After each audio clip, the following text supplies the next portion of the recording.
บ่ายส่งถึงพี่น้องผู้รับถอมยินเสียงขาวเขาดังว่าตาเสียงอยู่คาออวันเมื่อได้ตกเมียอยู่ในวันที่21เดือนธันวาคมปี2026ในคาเลข่าวลีบตา26ขอข่าวในเมืองและเมืองไทยเสติมาต่างถึงนี้พี่น้องผู้บ้านแฮเฮาเขากว่าอยู่คาโอข้อข่าวที่1จนเขาเอิ้นคนเมืองลาเซียวยามกลางคืนขายยามตายปาดเจ้าเฮิรนนายหญิง2พี่น้องโอข้อข่าวที่2พี่น้องย่างทุกยันตราเพ่งเปียงปันแห่งการปางจ้างอันญาติยอปอทุบหาวเฮียงว่าไหนค่ะวันด้านสุดในเฮาข่าวกันกว่าครับถอมยินด้วยหัวข้อข่าวที่1อันเตรียมต่างไว้ว่าส่วนเขาเฮิรนคนเมืองลาเซียวยามกลางคืนขายยามตายปาดเจ้าเฮิรนนายหญิง2พี่น้องในจอมกันค่ะที่วิ่งลาเซียวเมืองใต้ปอดของนั้นจนเขาเฮิรนหลัง1ยามกลางคืนยามตายป้าเจ้าเฮือนนายยิง2ก็พี่น้องไหนหลายหูจำคนหิมหอมอยู่หิมกินจำนั้นลาดหนังไหนร้องในเป็นกว่าเมื่อวันที่19เจเหลือสวย26ยามกลางคืนข่าวกนอนเย็นส่วนเขาเฮือนหลังหนึ่งอันมี2ก็พี่น้องอายุ50ปาอยู่เซา2ก็หังกุยที่เส้นตั้งเถก่อนไปถึงใต้กิกเส้นตั้งตายยุงปอก10เวียงลาเซียวขายามป้านายยิง2ก็พี่น้องลูกตายทั้งตีนาย2ก็อยู่ในปอกเหลวกันลาดว่า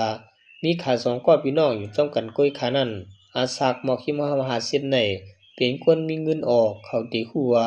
เป็นนายยิงอยู่กันก้อยในนันนาอันคาเจ้าเฮือนั้นเอามีดห้าสังหาในแต่ก็อำหมอลาดอำหูลีลีหนังเก่าดังนั้นยาวที่วิ่งลาเสียวในใกล้ๆมีรองโจนกันลักกันคือๆยาวๆอำมีเผาจุ่มเหลอ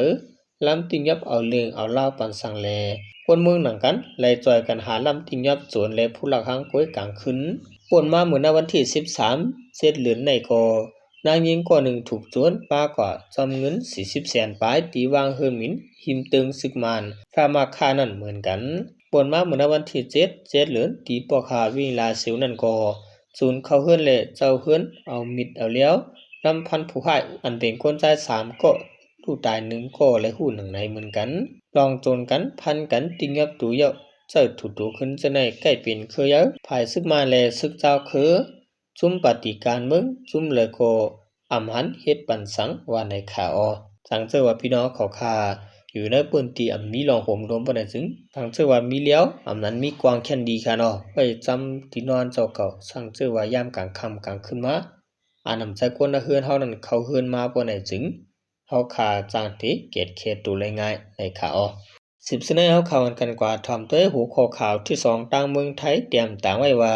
พี่น้องย่างตุดย้อนลองตราเพ่งเปียงปันแห่งการปางจ้างอันญาติยอบพดทุบหาวแห่งในจอมกันคาเมื่อวันที่27เดือน26มื้อวานในยามกลางนา10โมงพี่น้องแห่งการอันเหตุการณ์ที่ปางจ้างจะวิ่งมีแตงสิตอนเกียงใหม่เมืองไทยอ่อนกันมาสู่กันตีนาโฮงบริหารภูทรเวียงเกียงใหม่สิตุย้อนให้มีลองตราเพ่งเปียงปันทุนอีอายุ36ปีอันญาจนาตีไทยติงยปอทุบเสเลยหมัดเจ็บหาวเฮียงไว้นั่นในขาออนางสุดาอายุ37ปีก็เป็นแม่นางทุนอีเจ้าคือย่างเลี้ยงอีกปะรังหมู่ปีจุ่มน้องและเฮียงการติปังจ้างมีเตียงเขาเฮียงก้นหมอกปากปลายยิบตังป้ายอันเตรียมไว้ว่าให้ทุนอีเลยปอกมาขึ้นไว้อย่าให้มีรองเจียกเพเฮียงการยานเมืองก็เป็นก้นหนังกันให้มีรองตราเพ่งเป้งเสียมเสนาเสตุยอนให้สนาตีเขาติยบ่ตั้งผิดปันควรอ่านเฮ็ดผิดตีทุนอีนั่นในยาวนางสุดาก็เป็นแม่นางทุนอีให้ต่อผู้สื่อข่าวสิลาดว่าทุนอีนั่นเป็นคนหาเลี้ยงลูกลางนางมีแลป่อแม่ตางเฮินมือมันเลยเป็นกว่าซึ่งแน่ตางเฮินมีลองกินเจอติป้าเจิมกายยาตูผู้มันแลกาจะจ่ายนาเฮินมีลองอย่าเจอผู้มันเป็นคนดีมีตังผิดสังแลเฮ็ดไหลตกันบ่ตานนายในยาวป่นมาเมื่อวันที่14เดือน26นั้นทุนอียากนจุ่ม1ลาดว่าเป็นเจ้าหน้าที่ในสิติยับต่างกากว่าต่างคนต่างหลุดเครื่องที่นาโคงเฮียนดุอ่อนเล็กหวานกึดจังเมเตียงมันใจสืบพ้นลาดว่าญาติยับเวยกาลาดไปสุดเอาชายมันขาดกว่าก้นวันกำพองกอเลยหันปืนเอามันต่างกาสิหอกว่าไว้นานในเย้าไว้นั้นเย้ากับสืบก็อำไรแทงเผื่อถึงมาแทงวันหนึ่งจังกว่าทบันมั่นใจมีไฟเจ็บตีก็โหสิมีเลือดไหลออกมาจำคุณนางหูเลโซล่มลืมตูที่ในกองเยือยาหิมเส้นตั้งปางจ้างปางไม่เตียงเลือดเครื่องมันก็เปลี่ยนไว้หิมขางตั้งยามเหลวไหลเข้าโฮงยา